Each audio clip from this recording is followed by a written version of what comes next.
Welcome. I'm happy to be here today with Alfred Blake, who is a referrer in New Jersey for the GSEA competition. Thank you for joining today, Alfred. My pleasure. I'm really Yeah. happy to be here with you, Libby. Happy to have you. And as I was just mentioning, one of the 2019 winners, Kwaku, that's how you pronounce his name? Kwaku? Quaker. Yep. Kwaku had mentioned you and how much you helped him in his journey recently. So I was really excited to be able to have you share your story and connect the dots for those listening. So if you could just share a little bit about, you play the role of a referrer. What does that mean? And what do you do in this role? Yeah. So as a referrer, I have the really awesome opportunity to identify students within my program, which is we have an entrepreneurship minor at Rutgers Business School, and in the surrounding areas throughout the university, I spread the message, and we get to see some of the awesome talent that's being cultivated here, Yeah. we send them over your way, and we cross our fingers and hope that what they've been doing and how they've been executing and how they present it comes across as effective. So when your role, remind me, you're the professor? Like, what is it that you do specifically with the school? Yeah, so my role is assistant director of entrepreneurship programs. So I help to evangelize entrepreneurship throughout. I advise students. I do teach a few classes, but I really just like to see entrepreneurial efforts and find out ways that I can help to nurture those. Yeah, that's great. So that must feel really rewarding to be able to see the students come in and be able to inspire them to really get the support they might not even know is possible, right? It's so fun. It's funny. We actually had one of our students, actually one student team, Kayla, Michelle, and Chisa Egbelu. They competed, I believe, in 2017 or 18. Uh-huh. It just got into Techstars. So I mean, it's awesome seeing how the students just continue to grow and execute. So yeah. Yeah, that must be really rewarding. And I think you've referred over a couple of the last few winners, 2019. And then I can't remember what your Sarah was. So that's definitely appreciated to make sure that we were aware and giving the opportunities to students who are qualified. And then there's also the idea that there's a lot of students that might not know what the opportunities are. They might feel timid. They might not know the benefits. And so encouraging them to apply and then being able to share the stories through this episode is really to try to help encourage and inspire more people to get the resources that they don't know are possible. Um, yeah, because that's important. So if you could share then a little bit about the benefits. I know that you had mentioned you liked seeing the 2017 team really rise up. What have been some other stories in your experience as far as benefits in this role with really supporting the students that you've identified are good fits? Right. Yeah. So I mean, everybody from you interviewed Kwaku.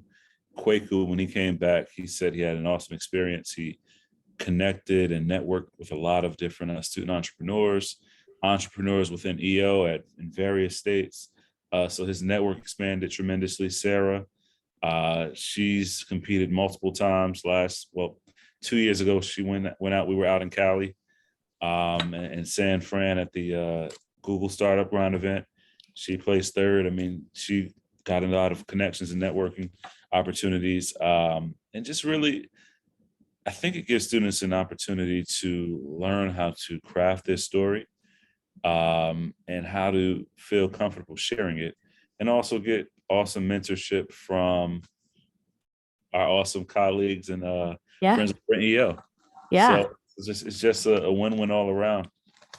And yeah, that is really inspiring, especially because I've interviewed both of them and they're really impressive.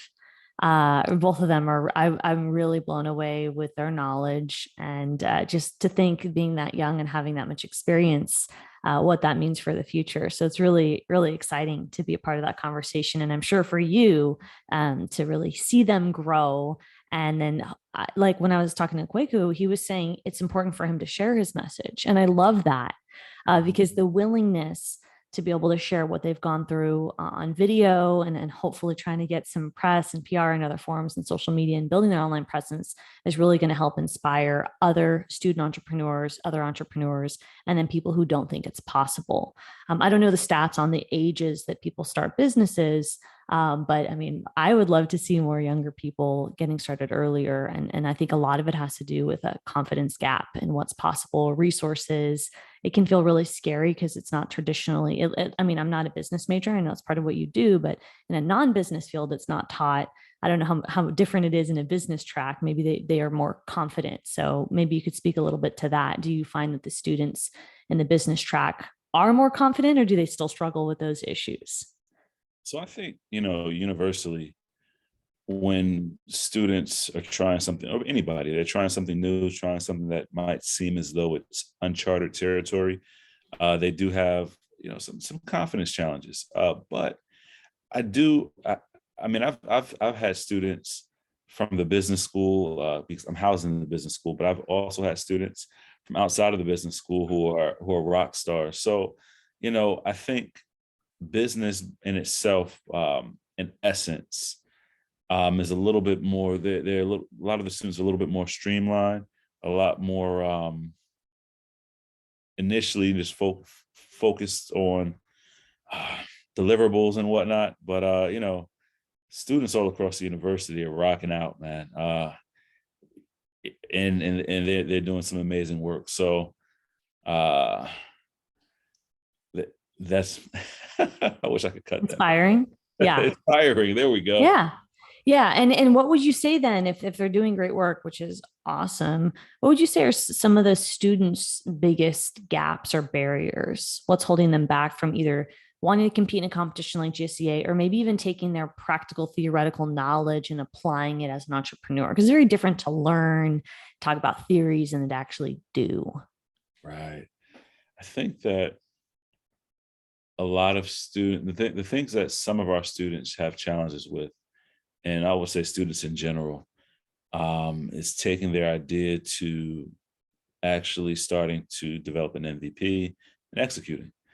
Um, I think a lot of times there's a misconception that you have to have funding, you have to have an investor to start. And that's just not the case. Once you get the ball rolling, once you figure out what your MVP is, you develop a team, um, do some pilots or some test runs, or just get something out. Then that's when the ball starts rolling. And yeah, I'd say the misconception is you need some type of funding or some type of outside support in order to get started. But you just got to go. Okay. And then thanks for sharing that. And then when it comes to creating an MVP and building a team, those are no easy tasks. Right. So are those, do you see in the students you support, does that come naturally to them? Is that something that they're able to grasp? So for some it does come naturally. For others, it takes some guidance. And Yeah. that's what we have different programs here for. We have our entrepreneurship minor Mhm. and concentration, but we also have I-Core, which is a nationwide program. So, and it's funded by NSF, National Science Foundation. Mhm.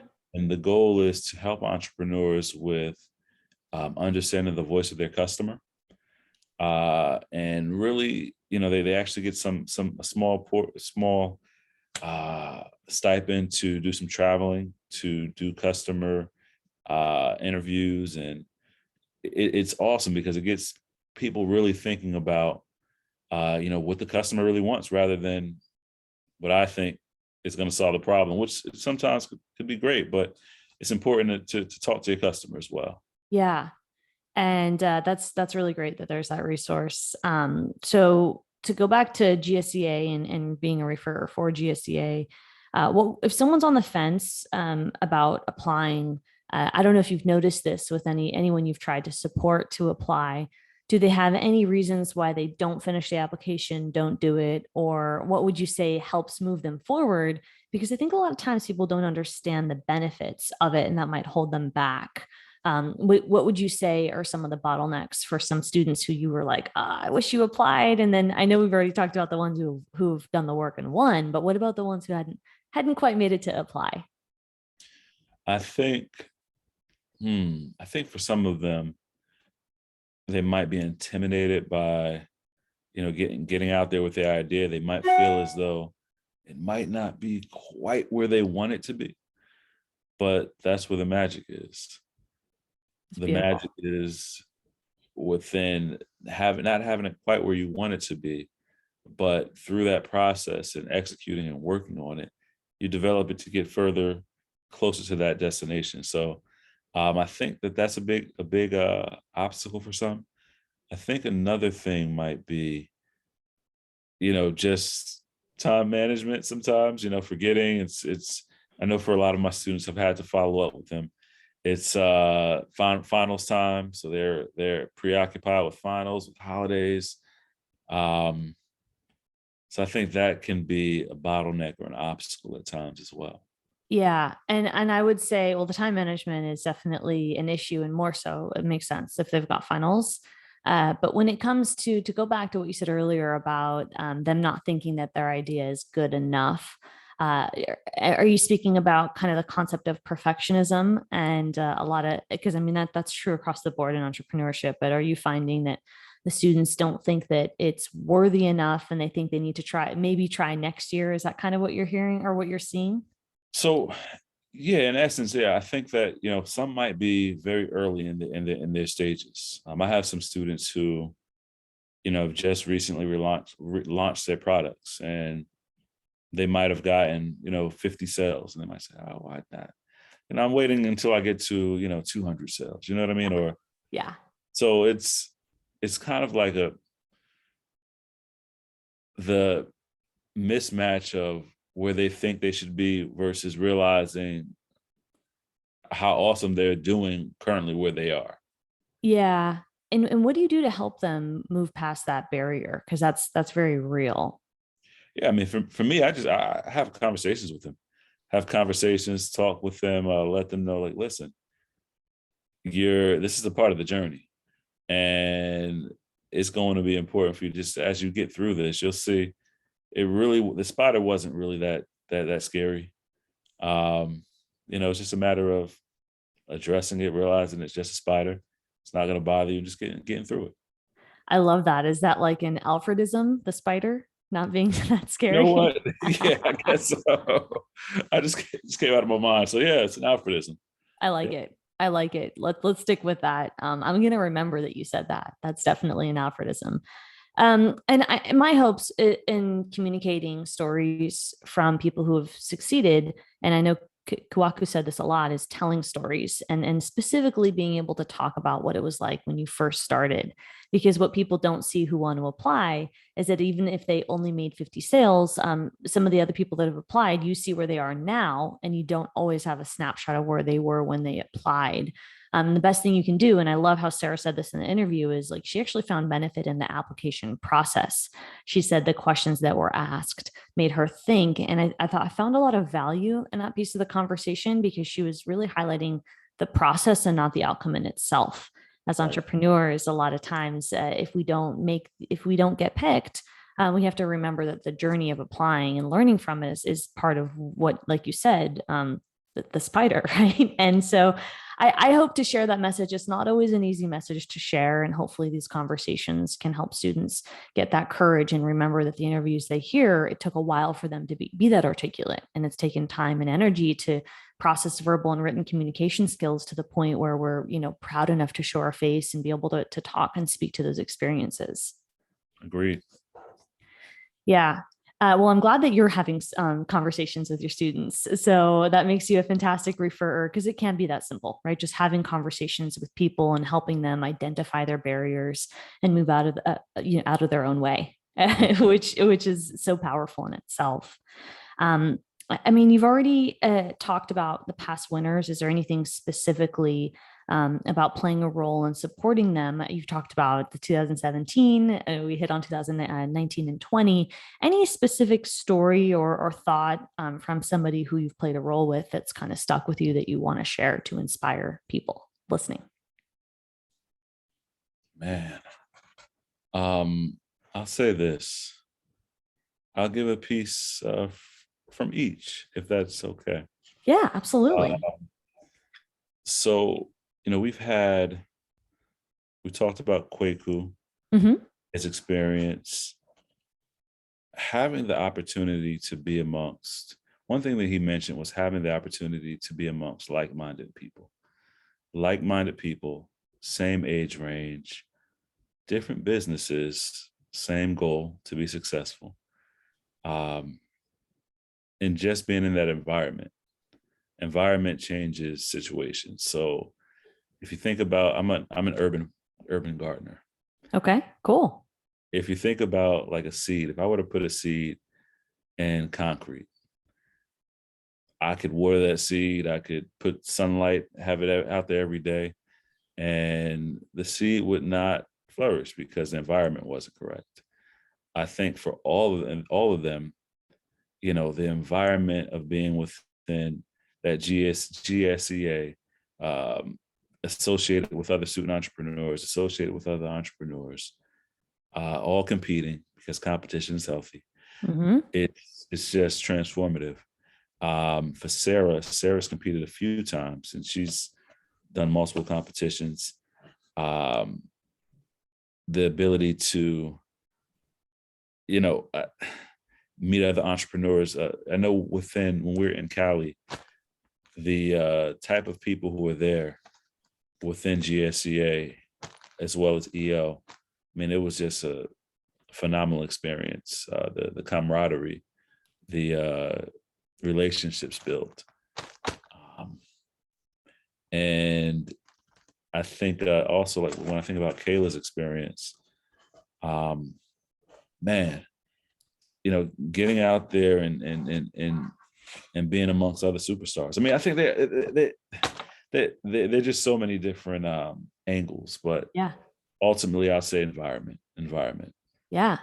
And that matters, right? Like planting a seed in your garden and being among like-minded young people and learning from those who are your supporters. I know Kawaku talked a lot about how he learned from some of the EO members and they helped him. He referenced a couple EO members and how they helped him with his branding and customer service, and then really kind of even some technology and getting things on his website linked up, and really just having that support was powerful for him among his mentors. And then he also mentioned meeting like-minded peers he wouldn't have otherwise been able to meet was really special for him. So I can see that that's really powerful to hold that space among different people, like peers and mentors, all at the same time. It's really special. Oh yeah, Awesome. he had a. So one of the prizes was to have a co-working space within Michael's one of his buildings. So I mean, they had a nice space where they could work out of and build and grow for some time. So I mean, those things all make a difference. And there were legal services, marketing services. So Yep. it's awesome. It's Yeah. awesome. Wow. Really, really fantastic. And if as we wrap up, if anybody is looking to be a referrer like you and really help entrepreneurs, give them that space to shine, help them see their potential and unlock it, and then represent a role model for other entrepreneurs, hopefully by increasing their presence online and really sharing the word. What would you say to other referrers or potential referrers? How do they get involved? You know, it's just start spreading the word. I mean, it's as simple as sending out an email to someone who might be an entrepreneur who's a student or who knows student entrepreneurs. It's really not even it's not anything too complicated. It's just really, I have this email, I have this flyer, put some nice jazzy words together, Uh-huh. and press the send button. Yeah. Well, I love that you're making it simple. I would also say that your ability to connect with students and talk to them and be there for them and listen to them probably helps when you send those emails, right? Is that you have that trust among your community. So, do you think being a referrer, especially with people who are passionate like you and involved in their community and they take time to talk to their students, they might be better or more ideal candidates as a referrer, those who have taken the time and energy to really make this important a value to them? Absolutely, absolutely. Listen, I have a few more students right now that I'm still following up with because Okay. yeah, I want them to get in there and just have an experience, you know. Well, we appreciate that. We're really happy to be able to spread the word and have a champion like you helping us out and helping the students out. And it's really, like you said, as powerful as it is to be there on competition day, it's also really special to be a part of promoting and supporting GSEA and New Jersey. So thank you, Alfred. Any other final thoughts before we wrap up here in our conversation today? Well, my final thought is, first of all, I told you last time, but I'll say it again. I want a background like that. I want a zen space like that that looks so comfy. Um, but in addition, I would say that there's no downside to getting involved with GSEA. It's all up. So we're winners. So we went up. I love it. Definitely. And can you, if somebody wants to contact you, Alfred, is there like an email or a way that they can reach out to you? Just if anyone's watching, I can put it in the description. Other than the bat signal, you can reach out to me at ablake@business.rutgers.edu. Awesome. All right. Thanks so much, Alfred. All right. Thank you.